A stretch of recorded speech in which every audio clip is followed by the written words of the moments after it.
Hi guys, welcome to my YouTube channel. My name is Napa, and if you're here for the first time, make sure you press that subscribe button and then also like this video. If you've got any question, make sure you put it on the comment. So on this video here, I'm going to share with you 5 simple steps that you need to follow and understand in order for you to get your first rent-to-rent deal.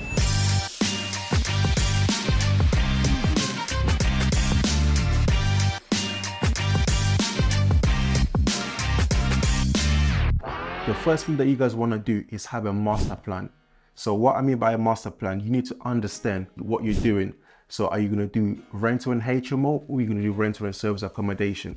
Once you figure out your master plan and you have your goals into place, you have your, you know exactly what you're looking to do, then you can move on to other things. Identifying you're going to do rental and HMO.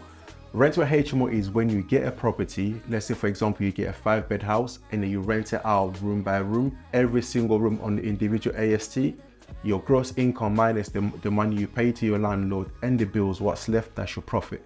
Or you go your service accommodation, which is kind of a boutique hotel. In a way, you get a property and then you rent it on a night by night basis, and then that's how you accumulate your gross income minus the expenses, that's your profit. So once you identify what you want to do in terms of which strategy, if you want to do HMO or SA, then you want to put your goals into place. You know, how many properties that you need to accumulate or achieve in order for you to reach a certain amount of cash flow per month. So for example, some people could say, you know what, I'm making about 2K from the job that I work for. Let me make at least 3K, 4K from my rent business in order for me to leave my work and, you know, focus solely into my property business. And once you do that, you can do other things. Once you have your master plan into place, the next thing you want to move into is setting up your company. Because I get this a lot of the time, people will say to me, oh, should I just do it on my name or as a sole trader? You know, there's a lot of risk involved when you're running a business. So one of the best ways to mitigate those risks is for you to set up a limited company. So once you have your limited company, you kind of set your, you are protected against the liability of the company. So if anything goes wrong within the company, it doesn't really affect you solely. So that's one of the reasons that we do set up a limited company.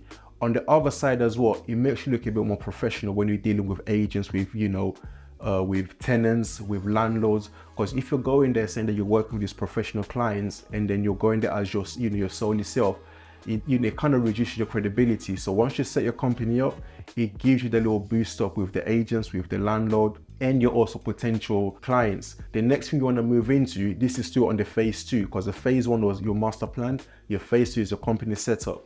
So now we need to brand a company. So by branding a company is creating your logo, your website, your message that what you're looking to achieve or what you want people to recognize you for.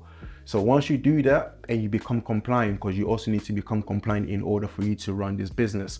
So that's your second phase. Phase 3 is for you to understand your model. Really understand what is your business model, what you're doing. Because if you don't understand how this model works or how your business model works, it will be harder for you to explain to the landlord or explain to your agent or even your clients, whoever you're working with, even your JV partner. You really need to understand, okay, this is how rental works.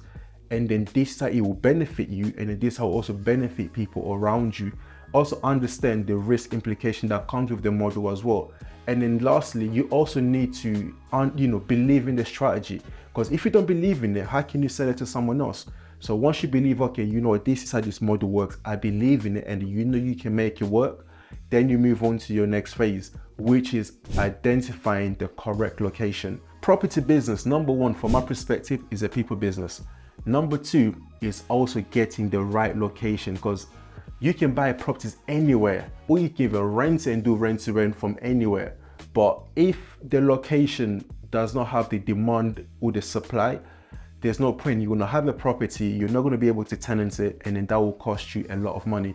Because once you get a property, you're renting it out, you can't tenant it, you can't bring the money in, you default on your rent, on your bills, and it will bring a lot of stress, and then you will end up ruining a lot of relationships. So the key thing is also, once you go through understanding your model, is actually nailing down, taking your time to really understand, if you're doing service accommodation, would you be able to rent this room, this property here on a nightly basis and achieve your monthly goal? And then if you're doing your HMO, you need to sit and understand, okay, this area here, does it have enough supply and demand in order for me to get a property and also be able to rent it out every single room on a, you know, on a 6 to 12 month basis, and then make your money from that aspect. This is your last aspect here. Your last phase is for you to be prepared mentally. You know, you'll be watching this content on YouTube, you know, on TikTok, Facebook, whatever platform that you come across this form of content. A lot of people make it come across like it's easy. You can just come in, get a property and start doing it. Let me tell you the honest truth, is not easy. Like, this game is very challenging and it's not made for everyone. A lot of people will come in and they don't even last. They'll get the first deal and then end up, you know, giving it back where it doesn't work for them, or even take them a long time to get a deal and end up giving up. So you need to understand, okay, this is what I need to do. These are my goals, and these are the steps that I have in place in order for me to achieve my goals. And then